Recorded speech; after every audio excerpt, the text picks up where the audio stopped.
Hi, everyone, and welcome back to another episode of Burning the Boats. Now, today, Gabby, how you doing? What's up? Welcome to the podcast. Thank you. If you'd asked me 6 months ago, it would be a different answer, but I am good. No, and I'm totally excited to get into that. And I'm also excited about having you today, just because, so many of my friends, including myself, we're always like, oh, I just want to have a business where I can travel. Like if I can travel and have a business, that would be like the perfect life. And not only do you have a business where you help other people travel and you travel yourself, and you also have, you're an author as well, and you have other businesses going on outside of traveling, you've managed to kind of, manage it all. And so I want to go back to where it all started. How did you become this, exploratory, if you will?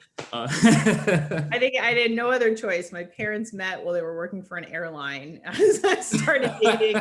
And that was that. So yeah, it was like kind of a high bar. Like this was back in the day where they used to get free tickets. So like some of their dates would just be like, let's go to Paris, for the weekend. Kind of thing. Wow.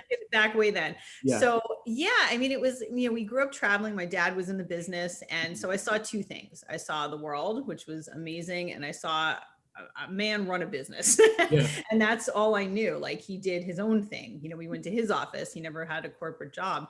And so I kind of grew up seeing that, like seeing him do things on his own terms. I saw really good successes and I saw not so good years. Yeah. So we went through it all. We had really, great times. And then he had very difficult times, so, and they impacted us as a family both ways.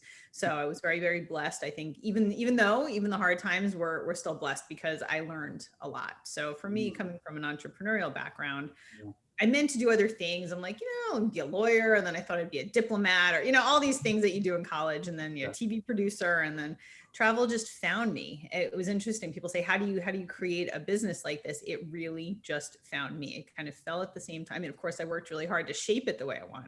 Right. But I think when you love something, it just drifts towards you if you're open to it. And then you just have to figure out what to do with it. I mean, I 100% agree. And I think something that's very interesting that I kind of want to dive more into is your education. Because, if you're constantly traveling, did you have a kind of regular education like most kids, or were you kind of homeschooled? How did that work? Because it seems like you were kind of, school of hard knocks in a way. Well, very, very traditional. School all the way. Okay. We were suburban life that we lived. Yeah. It was just the summers, and whenever there was an opportunity, we were gone and go somewhere to Europe, and just exotic places.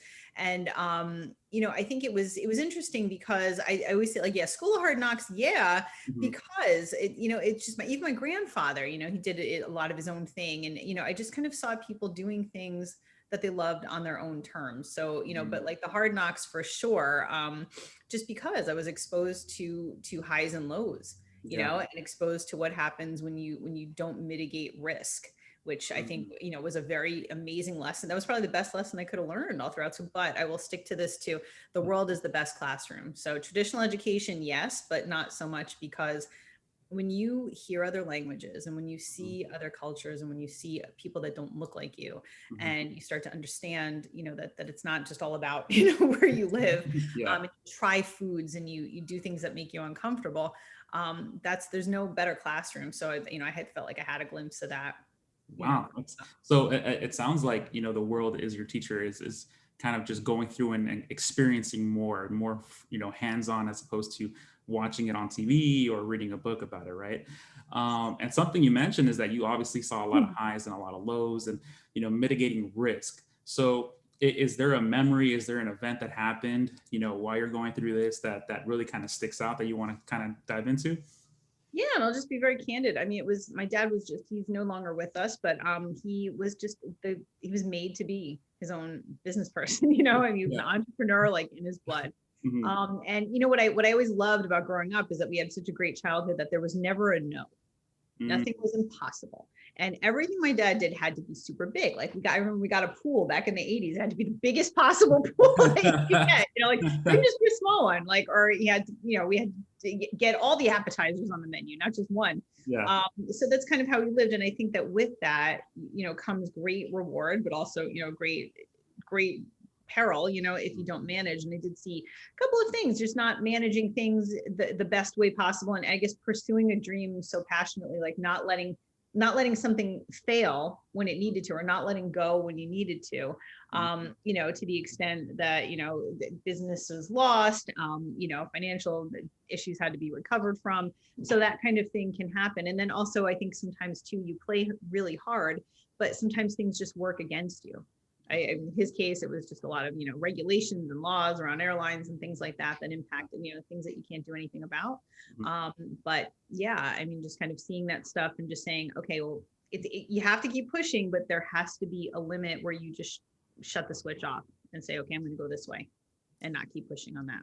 How do you manage that limit? How do you get to that point where, like you said, you probably stay on the business too far past the moment when you should have broken it off, right? So how do you identify those moments, and how do you actually, manage the emotional side of it as well? Because sure, you can look at numbers, but when your business is your baby, it could be very hard to make that decision. So how do you go about that?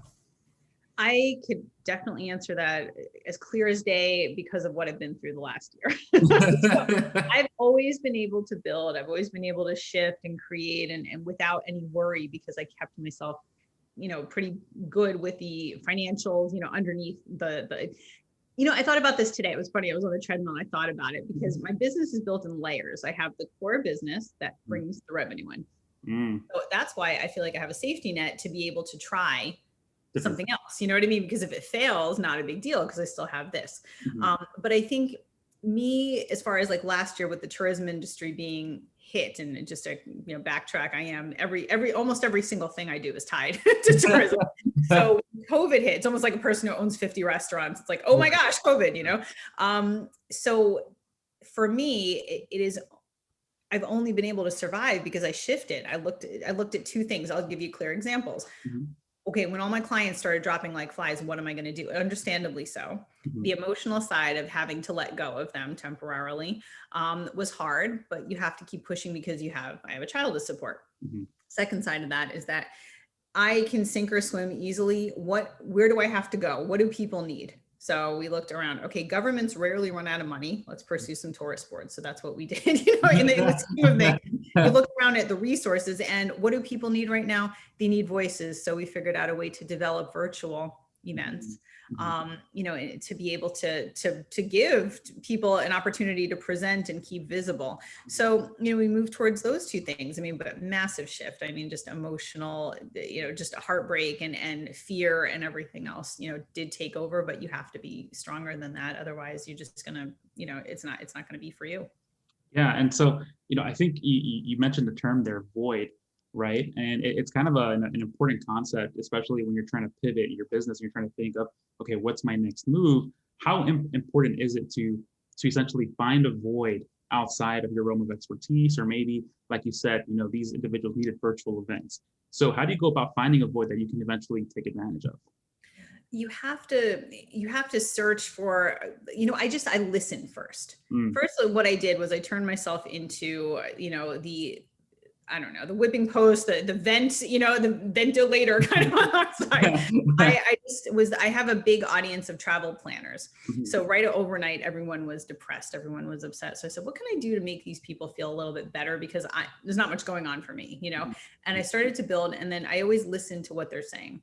So it was like, okay, what do you need right now to stay motivated? Do you need presentations given to you? Do you need to learn more? Are you going to take this time to become an expert in a destination so that when things come back, you'll be ready? So we sort of like heard what they were griping about, and rightly so. And we said, okay, let's try to create a product or a forum that would help them, that somebody might be willing to pay for to be heard, so that was the formula. So we said, all right, can we do this? Since people can't go to trade shows, can we build something? And I think on the other side of that, it's about your network. Like, I happen to have amazing friends. I have very talented friends. I have people that think like me, and we're able to put together ideas and then move fast to sort of create them before anybody else really did, in the way that we, and I think you have to look at your assets. Like, I could have created an event, but if I didn't spend all those years building a database, there would have been anyone to market to. So I've always identified, like, I look ahead and, okay, what's the void? What do I need? Is my database big enough? No, it's not. So I have to keep going, that kind of thing. So it never really ends, but in a pinch, you got to find something really fast. And once you do, you'll find a way around it, but it's identifying that thing that's the hard work. So it sounds like the void is kind of mitigating the risk, right? Where it's like my database isn't big enough, so I got to keep, working on that. So is it safe to say that that comes from the experiences you've learned looking at your father? I think a lot of it. I think a lot of it. The other side is just I was born with like, just I don't move too fast physically, but but my head it doesn't stop. And I just was, some people have different abilities. I have no athletic abilities, for example. I'm not really artistic, but I can do a lot of things at once. Like a lot. If you ever saw my computer, you'd be just like horrified because it's got 20,000 windows open. I toggle back and forth, and that's just the way I work. Right. And I didn't have a schedule. So, but everything gets done. And that was my dog barking. Oh, no worries. No barking worries. / sneezing in the background. So sorry about that. No, you're fine. You're fine. So, obviously the influences come, from your parents and everything else like that. And, you had that, entrepreneurial kind of light, shine bright on you from the beginning. Did you ever try to go and get your own job, for example, like in the beginning or anything like that? Yeah. Yeah. How'd that go? In the beginning, I wanted to be in TV. I was studying TV news. I wanted to be a director. And, I was like, I don't have the chops to like pick up and move to Idaho and, start, I don't have, and, I live in the area. No, it's fine, but it's just not for me. No security. Like I couldn't do it. So my dad like had this job and, cause he had moved, into a more job role, versus his own business in his later years. And, to just take this job in the summer, I could get you in, you know what I mean? It was at this travel company and just deal with it while you look for jobs. I'm sure that was not at all what he meant. Like, it was like, get a job. And, and I did. And I got a little lucky. I mean, of course I came in as, I know everything and I just graduated college and blah, blah, blah. But I was able to work my way around things. I think I wanted to learn and I loved to travel and I was single, I was free, I was young, I could go anywhere they needed me to go. So I never said no. And I think that was what, helped me be able to start, feeling confident enough to hold a role. And then I just, I got lucky. The girl I was working with had a baby and didn't come back. And I wound up with a default, managerial role and things just kind of, getting better and better, I guess. But without me really, I was making no money, but I was getting to travel all the time. So I said, okay, if this is just how it turns out for me, then that's fine, But, again, using that time, I did use that time. I got my MBA during that time I was working because I could kind of, do that and cruise and do all of that. And then I figured, when the opportunity came, I would start my own thing. So when did that opportunity come? About 6 years into, I worked for that company for 6 years. So from summer gig to 6 years, right? Exactly. I couldn't leave it because it was just traveling all the time. I handled the Caribbean. So I was like on a different island constantly and it was fun. Yeah. And then one day, a company came to me and they, I was managing their stuff and they just said, you know what, we need somebody. And they were going to pay me double. That shows you how little I was earning. And they were going to set me up at home and give me a computer. And I'm like, okay, I was coming from a company where you couldn't expense a hot dog. Like it was just, and all of a sudden they were like giving me this and that. And I'm like, that's actually how the world works. That's what people do. And I started and I just jumped off and I said, all right, you know what, I can figure this out. I had no training, but I was able to figure out a sales and marketing plan for them. And I started doing it for one. And I said, well, if I'm doing it for one, I could do it for two, and I had some chats and I was in the industry and this and that. And it just kind of grew from there. There you go. So it sounds like, again, your game plan was to hit the ground listening as opposed to, hey, I know it all and I'm just going to go ahead and take the ropes from you, right? Exactly. And I think what I've always done, and it's funny because some people wait forever and they have to get financing and they need a business plan and they need investors. That is such not my type of business. Like, I'm just like, I'll be sitting there eating, popcorn and watching a show. And like tomorrow I'll have a website. Yeah. Something that popped into my head that it's just the way I am. But I think I'm not a great person to ask as far as planning and business plans and financials, and I don't make them. So is your method more of kind of like, throw the paint against the wall and see what sticks type of how does that? But no, with a safety net, like yes, I do crazy things, but I operate from the mentality of what is the worst that could happen.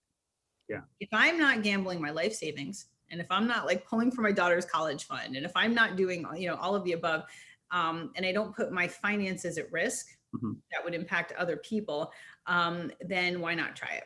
And I never make huge financial investments. I'm not one that buys into a, like, a scheme or something. Everything I do is because I feel like I could handle it, and I feel like I could make it happen. It's, and I would only do it if I felt like I could. Was there ever a moment when you decided to, jump on an opportunity and then you realized, uh-oh, I should probably not have done it? Hell yeah. It happens more with clients. Sometimes you get enchanted by like, okay, the money is good. Yeah. Or, this could be great. And in the beginning, I was just taking everything. I was pitching everything, and I was taking whatever came. So I'm like, this is a really good way to build yourself up. And I think, in my case too, and I represent a lot of different hotels and tourism companies, and that's primarily what I do. But some people do that for the optics. They want 50 clients just so they can put that on a website, and say, okay, this is great. I always wanted to deliver really good results. So I think in the beginning, I took on too much. I learned really quickly that was not the way, because I wasn't giving the best to anybody. Right. I was trying to be, and I think in that regard too, I had to relearn that lesson, because I was there again. I got there right before COVID, and things were rocking, and we were changing things. And all of a sudden I got struck down almost entirely. And it was almost like a rebuilding. It sounds very hokey, because there were all those videos going around like, maybe we needed a reset. I didn't need a reset. I needed nothing. I didn't feel like I needed to learn new lessons, I was very anti all that, but now that I look back, it reshaped me to be able to have a smaller client list, but a much more meaningful one, and better clients. Yeah. It's funny you bring that up, because it's one of those things that I feel like a lot of, especially if you're like you do it one-on-one with clients or consultant service kind of business, where in the beginning, you're trying to survive. So you're saying yes to everybody, right? And you can listen to podcasts such as this one or any other one, and you can hear the people who have skin in the game and say, you don't need the big list, you need the smaller one. But is that something that you feel like someone can avoid, or is that something that they just have to go through and learn for themselves? I think you have to go through it, just like I think you have to go through everything in life. Heartbreak, you have to go through being broke, you have to go through, you have to go through all of these things. And I think no matter, or it's like when you see your friend dating the wrong person, they got to go through it. Like, there's nothing that you can say, I am so glad I did, because I would not have learned what I learned. I wouldn't be, all of that, I wouldn't be the producer of things, for my clients, right. As good as I think I deliver for them, if I didn't know. And I think you also have to have an element of fear. And I don't mean it like a client shouldn't be threatening you or, saying, I'm going to fire you. But you can never be satisfied. That's the thing. You may have your dream client list, you may have this, but I used to say, oh, until this all falls apart, I'll keep doing this, and fun. And then guess what? It did. So, you know what I mean? Like, you always have to be thinking of the next. Like, it's not enough just to have a great client list. You have to be thinking, okay, well, what if one does go bankrupt and it's not your fault? You're going to have to replace it. So I think you have to learn how to get that rhythm. And the other side of that too, is you have to be able to manage cash flow. As a business person, that is, I will interject with that, because you have to be able to do that, because if you don't, nothing is worse than when you're running scared and you don't have money in the bank, and you take the wrong kind of project, because that could destroy you. That could destroy you mentally, and that could really just take you down. So you always have to have that kind of flow running well to be able to make better decisions. And again, you have to learn that too. Is there an example of when that occurred to you? Yeah, I think starting out in the beginning, I was of course I was making more money than I was in the company, which still wasn't a ton. But yeah, wanting to please everybody and say I can do all of this. And then also the refusal and the lack of humility I might've had at that time in my 20s, just, I don't need help. I can do this all myself. And that was when everything just sort of spiraled, because I didn't want to hire anybody. I didn't want to part with my money. I was too young to realize like that. I'm like, well, I want to make all the money. And I think, like those kind of moments. And then all of a sudden, one client went completely bankrupt. And that was my biggest. And all of a sudden I had far less money, but I still had too much commitment with the other stuff that wasn't paying as much. Money started dwindling, and I was like, oh my God, I need to change things. So either I need to go after a bigger fish, or I need to get some help, you know, or align with somebody. But yeah, when you are scared and you are like, I can't make my payments, or I have a huge credit card bill, you have to learn it, but then you also have to just not scramble, you know, so hard that you'll be willing to just take a couple $100s here and there for a project that would cost much more than that. Like, never devalue yourself and your work. That's what I found a lot with COVID too. People started to put things out there. I saw, I'm not a fan of courses, and people were selling a course for like $10 and this, and I'm like, why would you do that? Like, what happened that all of a sudden that is not, like, your knowledge isn't worth as much because of a disease like that? No, I'm sorry, that doesn't happen. You know what I mean? So yeah, you have to always stick to what you are worth, and you have to learn that too. Because like I said, you can scab up a bunch of different projects, you know, for a lot less money when you drop rates, but where do you go from there? So I love that you talked about fear. And, you know, it's always interesting as an entrepreneur, you know, that balance between ego and fear, where ego is like, hey, yeah, you can do it. And then fear is like, nah, I don't know if you really can, right? How do you balance out your ego and your fear? Because it sounds like earlier you were like, yeah, I'm gonna go ahead, do it all. I can get this no matter. But it sounds like now you're kind of more refined in terms of, and more calculated, more tactical. So how do you manage those two? I manage fear, I guess, because by doing something about it. I think like it's when you face it and step up, and it sounds ridiculous, but like, I'm really scared of medical procedures, but I have time to like go to the doctor. I have to do it. I just have to like boss up and go. You know, I think with me though, if I'm scared of something, I have to just still try it, because I mean, how bad could it be? As long as it's not going to kill me, you know, I can do it. So I think a lot of people let it paralyze them. But I'll sit with it, I'll accept it. And I like to live with a healthy amount of fear, because like I said, if I was just content all the time with where I was with work, I would never grow. I would never have all those conversations I do. I would never keep my name out there. I wouldn't attend events. I wouldn't try, you know. I think you always have to be operating as if the bottom's going to fall out. And I'm glad that I did, because I'm telling you, the bottom fell out for me. Yeah. Never thought that would happen. You know what I mean? And we built it back pretty quickly, but you know, there were moments. I just remember sitting in Newark Airport, right in March, right before everything. And, you know, a fifth client of mine had just called, and then I didn't want to check my emails because there were two more in there that I knew what was coming, you know, and all of a sudden you're like, oh my God, how am I going to pay the bills like this? You know? And so, but I kind of like that was there, because I will never forget that. Just like I never forgot any of the scared moments I ever had in my life, you know, from when I was little, to show me, all right, you can fix this. And I'm kind of weird. Like, I can MacGyver the shit out of anything. Like I can fix a dishwasher if I YouTube it, you know, like I'm built that way, you know, I like to fix, you know, but I think, you should never get rid of the fear. Yeah, no, I love it. And it's something that, again, like, I think people try to make it too comfortable. And there's a point where, you know, obviously being too comfortable is detrimental, right? But a little bit of fear, like you mentioned, it keeps you hungry, right? So it's awesome. All right, so let's kind of, you know, take a back step here, and you know, now you got this, you know, job that's paying you more and everything like that. What was your next step? What was your next evolution after that? Yeah, well, you know, I started to get other clients just by people I knew, you know, and people were recommending me and this kind of thing. So it did grow fairly quickly, you know, and I hired somebody who's still with me today, actually working with me, which is great. And I think after that, I did so many different things. Like I did sales and marketing, but I started to accept the fact that I could do more. I could do more project-based work, you know, and I really like this because it has a beginning, middle, and end. You know, you can show your results. So I started moving into some, you know, part-time consulting with, you know, clients that we're building, also structuring events. I started to plan events, live events, which was a lot of fun, but using, you know, all of the, I guess, the expertise that I've put together. And then, a couple of years later, I just, you know, people are always coming to me again, that void, like, okay, what's the void in my life? People are always asking me for, like, where should I go? Where should I, you know, where should I take my family? Where should I propose? You know, all of this stuff. And I was like virtually planning everybody's trip and doing such a major job. And then they would just take it and go somewhere else and be like, this is ridiculous. You know, I find helping people, but you know, it was becoming a lot. And I was writing a little blog like everyone did, you know, in those days. And, I just said, you know, I can turn this into a business. And again, you find that the easiest, you know, the barriers to entry that are the lowest. I've always done that. If you become a travel agent, you can easily align with an established agency that can sort of be your umbrella, and you just operate under them, and, you know, and that kind of thing. So I said, rather than like do my, you know, I can launch my own company, but let me just test the waters first like this.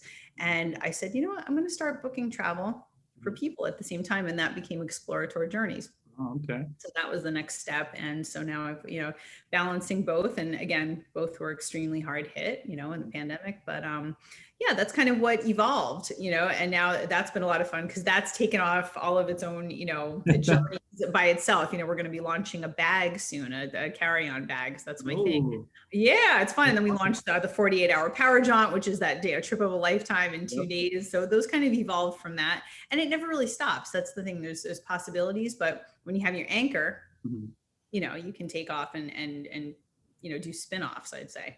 I love it. So you mentioned that, you know, at a certain point, you know, you wanted to keep all the money for yourself, and, you know, you don't want to really bring people on, right? And there always comes a point where you realize, okay, no, I can't solely do this on my own, right?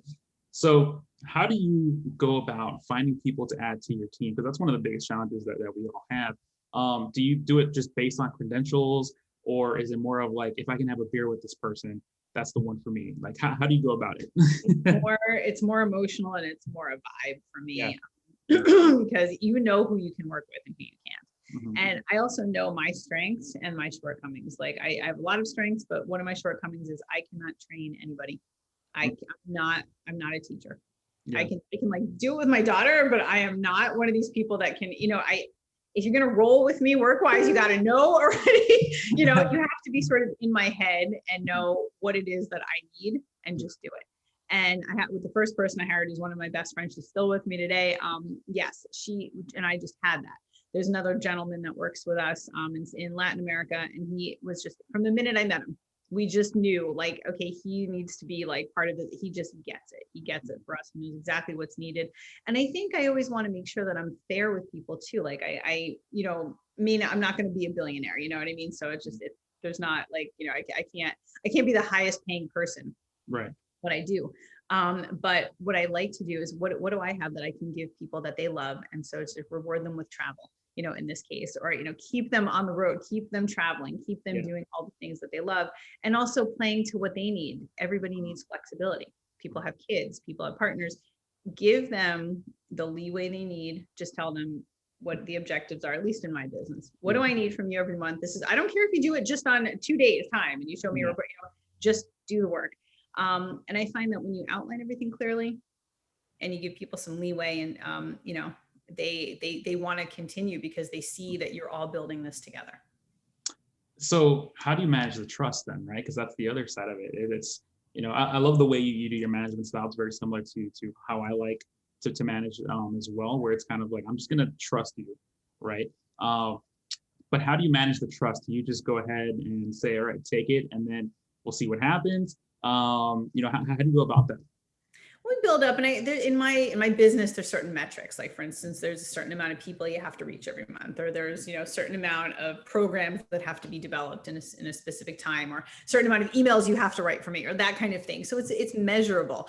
I mean, there's a lot of other work that goes into it, but I think it's about the selections. I have hired people in the past and had to work with people, you know, and get people on board to do certain things, like within, you know, aspects of a big project I've taken on that I have been very disappointed with. I mean, this has not been a utopia. It's just that these core people in my team have been, you know, with me forever. Right. But along the way, there have been many where I said, you know, and that's the desperation sometimes too. Sometimes I've taken on projects and it's like, oh my God, I need somebody to go out to agencies here 5 times a day, you know, I have to hire. And those decisions sometimes you make a little too quickly. Yeah. And that's where you start to learn, you know, you have to really smooth it out a little bit and spend more time. But the trust is, it's like, I go back to like having a toddler, you know what I mean? It's like, you can, you know, put the yogurt in the fridge, you know, with the little, you know, things to open your own container and just say, okay, I'm going to let you do this. Okay. Can't be messy, but you know, I want you to eat it. I want you to throw in the garbage when you're done, and I want you to clean it. And when you do that, I think, you know, you're giving people a little bit of like power, you know what I mean? To make their own decisions, but also to come back and say, did I do good? You know, and most of the time they will. And I think that as long as you just keep everybody informed too, and I'm pretty big on giving credit too. I think I like to involve people. I like to, and I often, like it happened this week. two people I work very closely with, I was close to canceling a virtual event because a lot of people were dropping out, and they said it's not because the pandemic is coming back in certain countries. And I actually just had a separate talk with both of them, and I'm like, I'm done. They talked me off the ledge, and they were like, no, we're keeping it, and this is what we're going to do. They tell me a lot of what I need to hear, but I don't want to hear. And I'm always honest. And when I ask for someone's opinion, I take it. So I may overrule it if I really know that this is the right thing, but if I'm giving too many choices and say, I listen to them. And I think that's what builds a family. Yeah. Now you've mentioned your daughter several times. How has being a mother, changed the way you manage your business? It has made it absolutely necessary to be 1,000% flexible. Mm-hmm. And I think for me, it could be really confusing to a kid when you are just have your laptop all the time and there's no delineation, or you work at home. Sometimes they don't even think you work.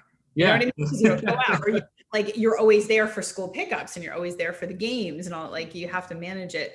But I think when the tough side of my job, a lot of people have to work outside the house many hours. I never had. So I was always there for her and with her. Mm-hmm. But the trade-off was that I had to travel a lot. Yeah. So that's heartbreaking when you have to leave and you see them and they don't understand, why you're going and that you're not going to be back for a few days. So I always say getting your family's buy-in, mm-hmm. if you're an entrepreneur, is really important. So I've always taken her mm-hmm. around with me as much as I could. I travel with her constantly. Yeah. And in those travels, because a lot have been for work, I've taken her to a trade show floor. Or I've shown her, I've introduced her to a GM of a hotel, and they were, VIP'd her and all this stuff, and it's nice because I say, this is from the beginning, this is what mommy does. Yeah. Right. She can go to an office, but she has to do this, that, and the other thing. Mm-hmm. And I did that from a very early age. So I think she understood too. It's okay, well, if you like to travel and you like to do all this stuff, then I need to do these things so that we can. So I think bringing her into it has been far less taxing on her than otherwise just disappearing a lot, from a perspective, it's my mom's gone again. It's not that much, but you know what I mean? Enough that it would be confusing to a kid if they didn't understand what you were doing. Yeah, no. And I think it's pretty cool because you're kind of doing the exact same thing that your parents did to you. You're kind of just repeating that cycle, right? So, maybe she'll end up working for TV like you wanted or something. Maybe, who knows? And I'll encourage, but I have a feeling she's such a traveler. It's I'm not going to push it, but I have a feeling she'll wind up something to do with this. I don't know what it is yet, but. Now, talking about, family and everything like that, one of the biggest, I think, elements that contribute to success is a support system. So can you talk a little bit about your support system? Is it big? Is it small? Who supports you? And have they always kind of, kept you at an even playing ground, or have they encouraged you when they shouldn't have? Let's go into that. Yeah, no, definitely. I mean, my parents always, and my mom for sure, she's still, she's so close to me. She lives, a mile away, and we're together all the time. And it's funny about her because she's always so supportive, but very rarely does she really understand. She still doesn't really know what I do for a living. You know what I mean? So sometimes she'll come out with these comments, she doesn't mean it. She's always so happy for me, but I mean, she's there all the time. Mm-hmm. I have a wonderful partner in life, and he's just an excellent, just the quintessential entrepreneur as well. So he totally gets everything that I'm going through and more, and can give me a very realistic, no bullshit, view of things, and a better understanding, of why things are happening when they're tough. And my daughter's always, she's there. She's always kind of the cheerleader, in the background, and always saying, okay, yeah, cool. Let's do this. Let's do that. Or, she's very empathetic. So it's funny because especially during this whole time, I'd just come in, or I'd be crying, or God, I lost another thing, or I don't know if this is coming back. It's okay. I think it's going to work out, and if it's that very simplistic view that would also carry me through. And then I have really great friends. I have a lovely circle of friends that are moms, most of them. We all get each other. We all are doing the same thing, trying to manage businesses, trying to run around, and even today, I'll give you an example. I have an amazing friend who does all my tech stuff, and she's American, but living abroad. And she's got a wonderful boyfriend that she collaborates with, it's just a funny, scenario. And I had to do a presentation, and she's like, no, I'm not letting you just do a presentation. I'm going to put you on TV and do this. So she did a whole broadcast thing for me, and we put it together, and it looks amazing. She didn't have to do that, but she wanted it to look that good for me to be able to present it. So it's just the kind of friendships that I have that I'm really grateful for. And also the people, like, I'll never forget when I met you and Jose. It was hysterical. Like, I didn't even know you guys at that event. And I was talking about doing a virtual summit or something. And the next thing I know, it's like between the both of you had just kind of outlined it for me. You didn't even know me. So I think it's the energy you put out and like the places you put yourself in, you're going to find interesting support from people who like to share and give back. Absolutely. Absolutely. And it kind of just goes into the cornerstone of how important relationships are. And I think, just from listening to your story, that relationships are key in your business, right? In your several businesses. So, what would you say? Because here's the thing with relationships too, when it comes to business, right? It's like, we're always saying you gotta foster the relationships, but where's the difference between a true relationship where, you care about someone without them ever giving anything to you, and a relationship where you're expecting something in return down the road? You mean like business wise? Yeah. Okay. For me, it's simple. It's, there are some people, like, I'm a pretty good keep in toucher. You know what I mean? If for lack of a better word, there are so many people that just drop out, and then all of a sudden you'll see, like, on LinkedIn, they have a new job, right? And they're selling something and whatever. And then they'll come back and you can tell that they're watching your Facebook posts so that they can like come to you with something, very, very inauthentic to try to start a conversation. I think it's the people that continue to keep in touch. And I learned this more than ever over the last, 18 months, people that just check in just because, and those are the relationships, or the people that just do. I have a very good friend who runs a huge company. And to this day, because we've been so close, and like, whatever I need, you know what I mean? I don't even ask for anything. Like, I could take on a new property and she's like, we're selling it, just because it's like, it's that kind of thing. But I learned it too, because when I was working in the office, I had an interesting job. I managed the advertising for all the Caribbean hotels. And so everybody wanted to be my friend because they figured I could put them in the ad, or whatever. So I had all the time. And it was like a funny thing when you were like in your 20s, like to understand like what that was. The minute I left, I think like 2 people ever had reached out to me. You know what I mean? After like just being bombarded day after day for 6 years, and okay, this is how it is. That's good. And then you see people at events and you wind up, seeing them again, but it's the people that you keep in touch with meaningfully that you tell the difference with. I mean, it's great to have a network, you know what I mean, of professionals, but the ones you can really count on, they're like a handful, and you see that because of how they were in the toughest times. Gotcha. So I also know that you run a business called the Mogul Mom. Is that correct? Yeah. Okay. So how did that come to be? How did that happen? Let's go into that. Yeah. I was very good friends with the lady who was running it. Okay. And she had taken it over from somebody else. And it was this global community of women, mostly entrepreneurs. Some wanted to be, business owners. But they're all trying to raise a family. They're trying to figure out how to run a business. They're trying to do both at the same time and be a partner and be, and all of the above. I mean, I really liked what she was doing, but I felt like her interest was waning, and I was right, because when we started to talk, she's sort of like, I think I just want to move on. She's a brilliant copywriter and wanted to do other things. So we came to an agreement. I said, I'd love to take it over. I feel like I could, and she felt confident that I could be the right person to lead the ship.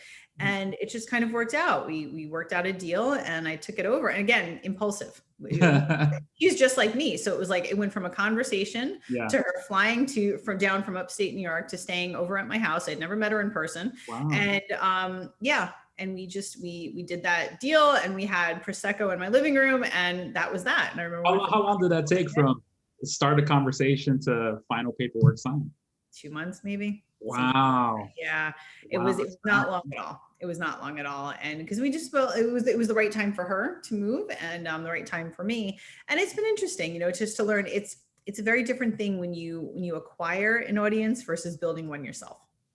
Go into that. Because I know what you mean. We've gone through similar situations. Huge, yes. Huge learning. Because, here I am, like, with my own personal, orbit, right, of people, and then my partners in business and all this stuff, and this big thing that I grew from the beginning, from zero. Then you acquire, and when you're a member of something, you don't get the inner workings. You don't see the people that email you and complain about whatever. A very different audience than what I thought. And it wasn't anyone's fault. It was just, the real deal. Demographics are demographics, you can say, but like personalities are another thing. And it was I had to find my voice with them. because I was different than what was coming out before with the content, and I did things differently. And I said, you know what, some will stay, some won't. I think most of them wound up staying, but it was just like, you know what it was in the beginning? It was hard. And I think you and I have similar experiences. It was hard to move anything. It was hard to get people to do things. I was coming up with these ideas. I was trying to sell things. I was trying to market things. I was trying to get them involved. Radio silence. And I was coming from a background of my TruMarketing side of things, where everybody, like, I could just be like, Italy, and everybody's like, oh, I want a course, like 25,000 people would be like, oh, I'm in, like, let me sell it for you. So it's just a different thing. And I think, I'm always happy that I did it, and I'm happy that I found my way. But it has turned out to be it's more of a karmic project, really. And I get to help people, and it's great. And it's not what I had envisioned for it, but that's okay, because it turned into something that they needed versus what I felt I needed it to be. I love that you talked about, like, right now, like, you had a vision for it and it didn't necessarily become that vision, but it's okay.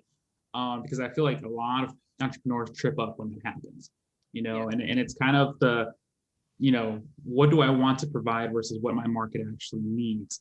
Yes. Can I help them? What can I do? Yeah. So it's like, how do you go about, like, making the decision in terms of, is this a business that I should continue, working on? Should I step away, or should I, give the people what they want? I think I think you should never give it up. I think if you have at the bottom line, you can step away. And that's actually what I did when I took over Mogul. That was my biggest challenge ever, I would say, because I didn't know these people, and I didn't know how to connect with them. I thought that they would love me. I thought that they would connect, and a lot of them did. It was fine. But, I think some of them were like, you don't get me. And it's true. Did I get them? No. You know what I mean? I don't know what it's like to work in a job that I hate. Yeah. I don't know what it's like, to be, to have to do everything myself and not have any, help. And you know what I mean? Like I know to a certain extent, but it's a lot different, for somebody else who wants to launch a business, but really doesn't have any idea how to start it, and like, well, you make everything look easy. And I'm like, I never mean to. Right. I never mean to, because I do have it hard in a lot of ways. But I think, connecting, I think I stepped away for a little bit. And again, I pulled them incessantly. I was like, what can I do for you? What do you need? Why did you join this group to begin with? When you did, what did you hope for? And that kind of thing. And then you also start to notice patterns. Like, I had thought that they wanted, courses and things like that. And they didn't, because they weren't taking advantage. I thought that they'd want to be part of challenge groups and this and that. They didn't. What do they need? What they really need, and which is not something you can monetize, but you can do for your soul. You needed somebody to talk to. Yeah. You needed somebody to share to. They have no mom friends that get them. They are out of the workforce, some of them, and they don't know how to get back in. I didn't have that either, so I couldn't, but I can empathize, I can't. And I started to build more platforms where people could share. Yeah. And that's just what it is. They just like an example would be a woman that dropped out of the workforce, had her first kid, said it's too complicated to go back. Husband said, why don't you stay home? They had a second kid. And now she's so far out of the mom friend working friend mom thing. Right. She's on the playground. She's doing activities, this and that. Nobody around her connects with her ideas. Right. She's lost touch with all her working friends. And this is a very, very standard avatar. This happens to a lot of women. She has dreams. She used to be a lawyer. She used to do something she loved. Now she doesn't feel like helpful in any way.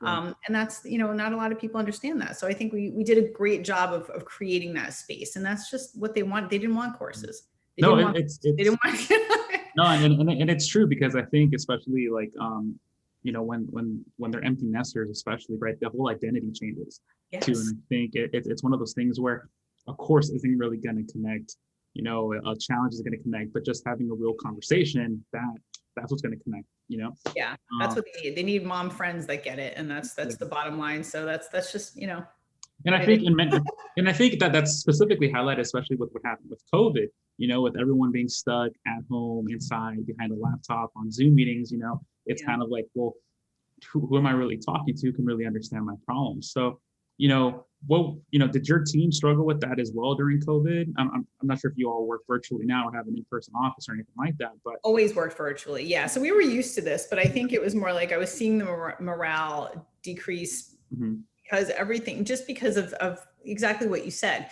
We were, especially people in the tourism industry, we were into going. There Yeah. was always something to do, always somewhere to be, you know, and then you come to the hard stop, and then, you know, certain people had different situations. You know, I'm a single mom, so I kept my daughter very safe, but we did things on our terms, you know, and we didn't, you know, certain people live with partners that Right. had very different views Mhm. on how to behave during COVID and struggled with that. You know, certain people, I mean, there's just so many things that went on. And then I have a lot of friends in other countries Yeah. that could never see the light.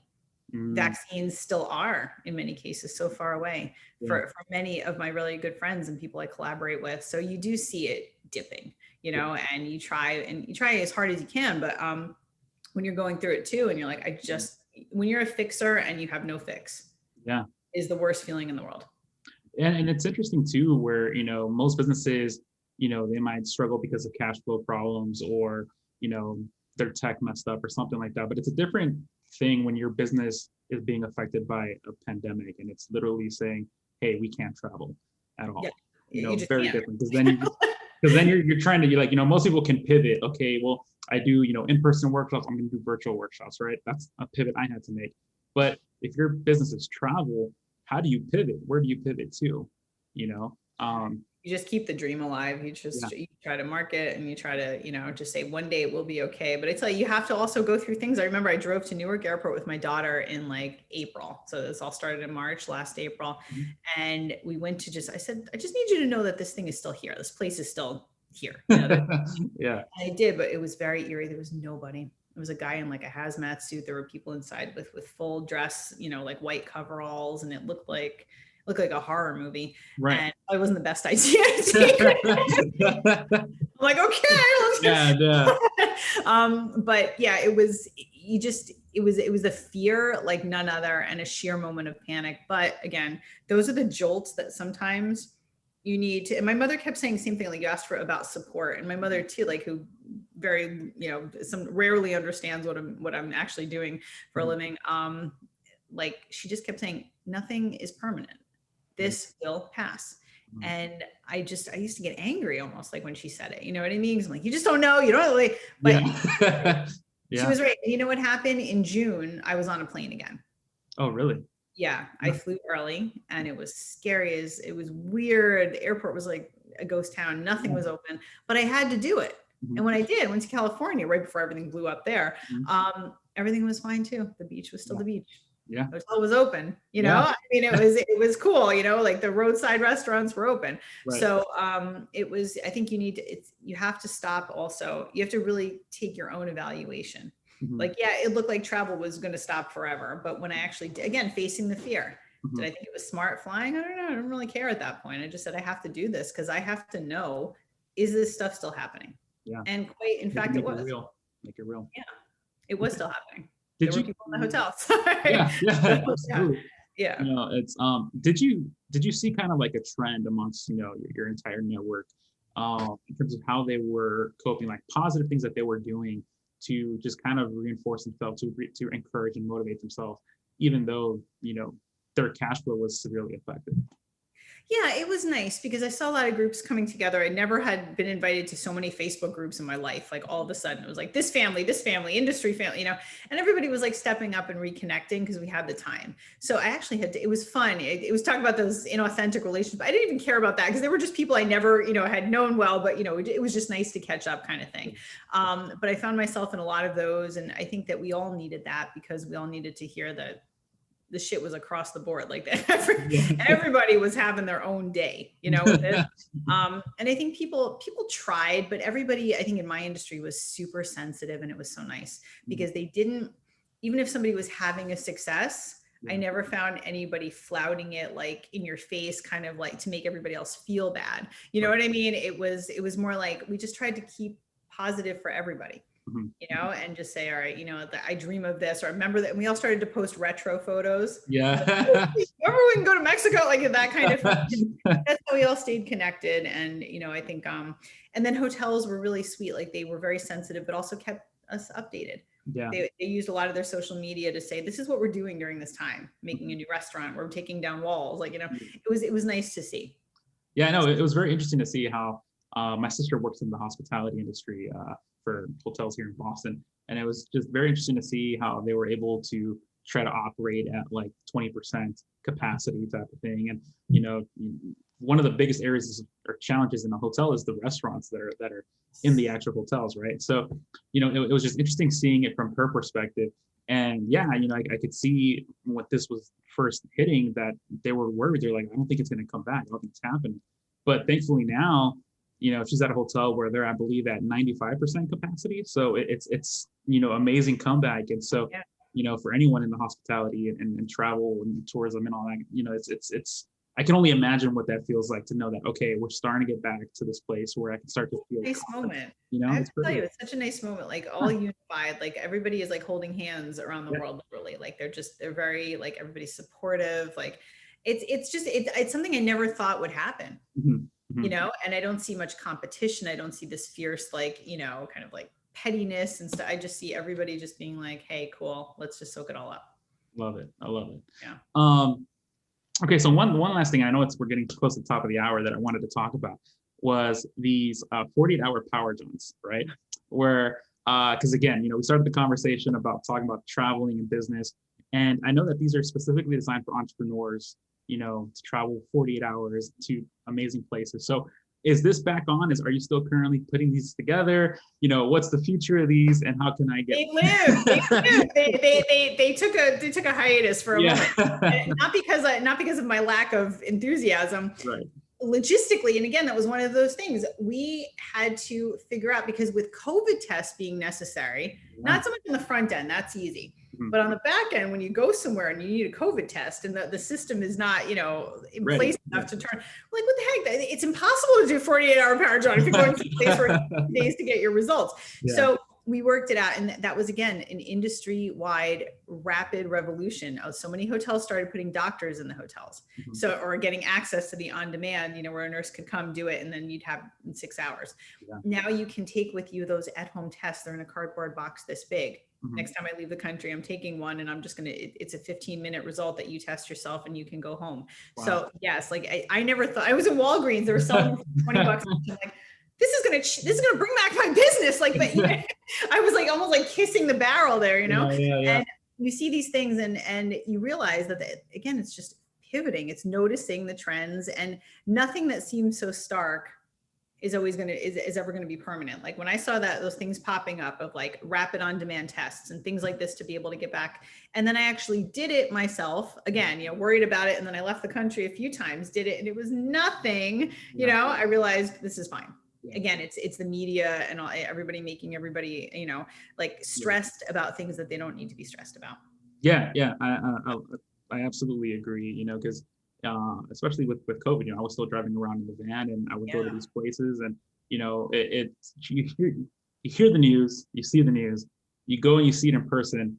In some places it was kind of creepy, like I was in New York, but in other places the majority is just kind of like it's really not that bad.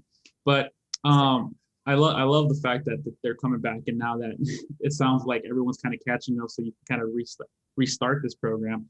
And I think the biggest lessons that the listeners can take away from this episode, just hearing your story, is looking for the void and hitting the ground listening.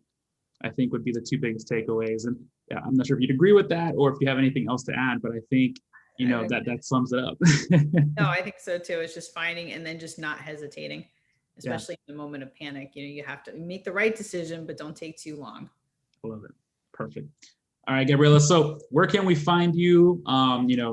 Where, what's your social media handles? Do you have any big projects you'd like to tell us about?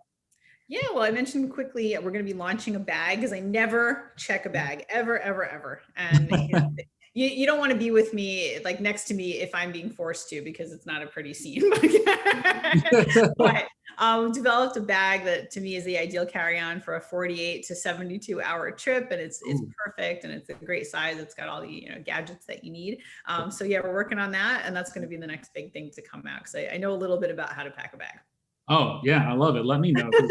I got global entry. I got TSA. I'm check. I'm trying to get anything to sweep you through. Now you just need to carry on. Yeah, I don't want to wait. I don't want to do any of that. All right, perfect. Thank you so much, Gabriella, for your time. I really appreciate it. Thank you Yeah. for giving us a nice little travel journey through your story here. Thank you.